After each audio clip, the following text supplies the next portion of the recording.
La région vous présente Balade en Languedoc-Roussillon.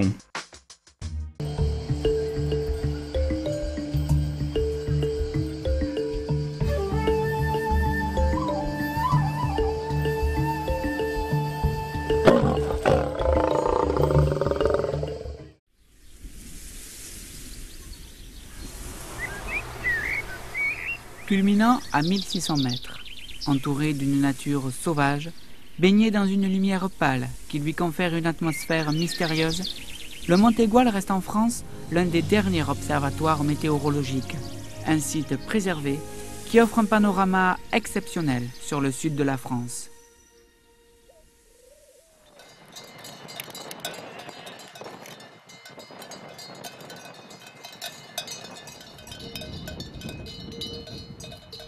Contrairement aux idées reçues, cet observatoire n'a pas toujours été un centre de météo.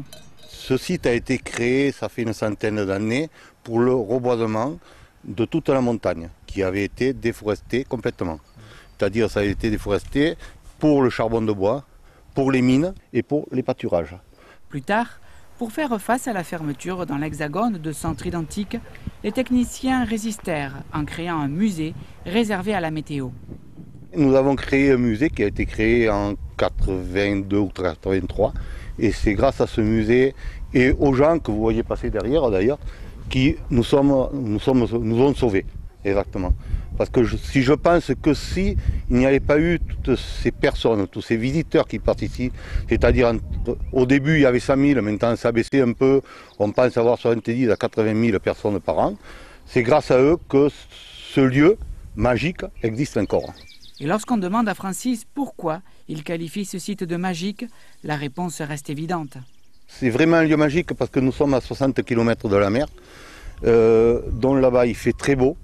Et quand vous arrivez ici, vous le voyez aujourd'hui, vous allez à la mer, vous allez voir une chaleur, et ici, vous êtes bien, vous êtes au frais.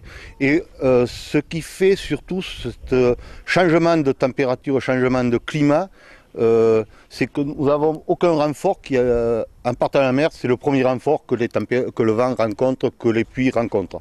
Alors c'est pour ça que nous avons un climat très rude. C'est pour cela que cet amoureux des hauts sommets cévenols conseille le port supplémentaire d'un pull ou d'une veste. À cette altitude, le thermomètre affiche des températures bien inférieures à celles des plaines, entre 10 et 15 degrés de différence. Un tel écart n'impressionne pas notre guide, qui nous propose une balade exceptionnelle, connue sous le nom de la randonnée des 4000 marches. Je vous propose la balade des 4000 marches qui part du Val-Rogue, exactement, qui est à, je crois qu'il est environ à 300 mètres ou 400 mètres, et qui monte par un sentier tout au long de la forêt.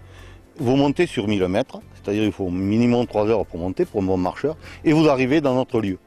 Et notre lieu, nous vous recevons dans notre musée, où vous pouvez examiner toutes les photos qu'il y a. Un météo vous expliquera exactement le travail que nous faisons ici même. Et vous pourrez visiter toutes nos photos et notre musée qu'il y a. Et à la boutique, à la sortie, nous acheter quelque chose, ça nous ferait bien plaisir. Une aventure que certains habitués du site connaissent bien. C'est le cas de Jean-François, adepte depuis longtemps de cet itinéraire. C'était une très belle randonnée cévenole. On peut passer par différentes sensations puisqu'on traverse différents paysages. On voit plein de choses, on peut voir des animaux aussi. C'est très agréable sur le plan de la nature, on est vraiment en lien avec la nature. Arrivé à destination, les portes du météosite s'ouvrent à vous. Vous deviendrez alors un véritable prévisionniste, incollable sur le monde des nuages et guidé par des professionnels des caprices du temps. C'est le rôle d'Éric, qui chaque jour, dans un langage clair et accessible à tous, transmet son savoir à qui souhaite l'écouter. Pour les solitaires, ils découvriront par eux-mêmes l'univers de la météo à travers 600 mètres carrés d'exposition. Il y a plusieurs parties. La première, elle est liée principalement à notre travail, ce que l'on fait, les images satellites, les images radars. Enfin, on propose au public tous les éléments qui nous permettent de faire de la prévision. Il y a une autre partie qui est liée aux nuages, où on apprend au public à reconnaître un petit peu les différents types de nuages, leurs particularités. Une autre liée au climat de l'Aigoual et puis aux caractéristiques visuelles de l'observatoire à toutes les saisons. Vous avez un diaporama, vous avez une projection vidéo et toute une partie musée où il y a d'anciens instruments qui sont présentés. Vous avez des maquettes qui expliquent la formation des masses nuageuses, des perturbations, des cyclones. Et dans la salle annexe qui est juste en dessous, enfin à proximité de la tour, vous avez toute une partie qui est dédiée au réchauffement climatique. Le réchauffement climatique, Un sujet d'actualité et au cœur de la tempête médiatique, la curiosité ne désemplit pas. Et oui, ils sont très curieux, notamment sur notre travail, sur ce que représentent les cartes que je viens de stipuler, le réchauffement de la planète, le devenir de la station, nos conditions de vie, le climat à l'Aigoual, et puis surtout le temps qu'il va faire dans les jours prochains. Eric, comme Francis, fait partie de l'équipe permanente du Mont Aigoual. Quand sonne l'heure du déjeuner, le groupe se réunit autour d'un bon repas pour parler.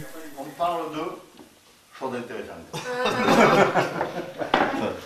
Aujourd'hui, le thème, la faute d'orthographe, imprimée sur le service à l'image de la station météo. Le nom Aigoual comporte un U de trop. Dis-le que tu as vu la faute d'orthographe sur l'Aigoual. Dis-le. Bon, ben on va casser les assiettes. Vous l'aurez compris, ici, Francis est un peu le moteur de la bonne humeur. Et qu'il aime bien, le châtie bien.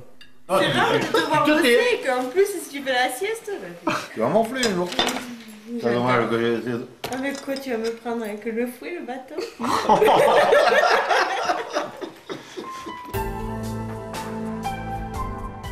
Cette convivialité déborde souvent sur l'accueil des visiteurs, étonnés que les lieux les séduisent autant. Je ne connaissais pas du tout l'endroit, donc j'ai voulu venir pour apprécier et effectivement j'ai pu apprécier l'organisation du site. Ah, c'est super, on voit plein de matériel de météorologie. Tout est bien présenté, tout est bien clair. J'ai réappris quelques noms de nuages que je me suis empressé d'oublier. J'ai appris que l'eau dans les nuages à 10 degrés restait sous forme d'eau. L'évolution du temps, tout ce qui est depuis l'origine des mesures, quoi, en fait. Hein, donc j'ai pu évaluer et apprécier le cheminement depuis le début jusqu'à maintenant, quoi. J'ai appris aussi d'où venait le nom Aigoual. Voilà. Il vient de où? Ah, j'ai oublié. Aigu et eau, parce qu'il y pleut beaucoup. Voilà. J'ai des amis qui projettent de venir dans le coin. Je leur dis de passer visiter cet endroit, bien sûr. Ouais. C'est à voir. La situation géographique de l'Aigoual permet un large tour d'horizon, embrassant certains des plus hauts sommets de France, comme le Canigou ou le Mont Blanc. Un spectacle unique qui n'attend plus que vous.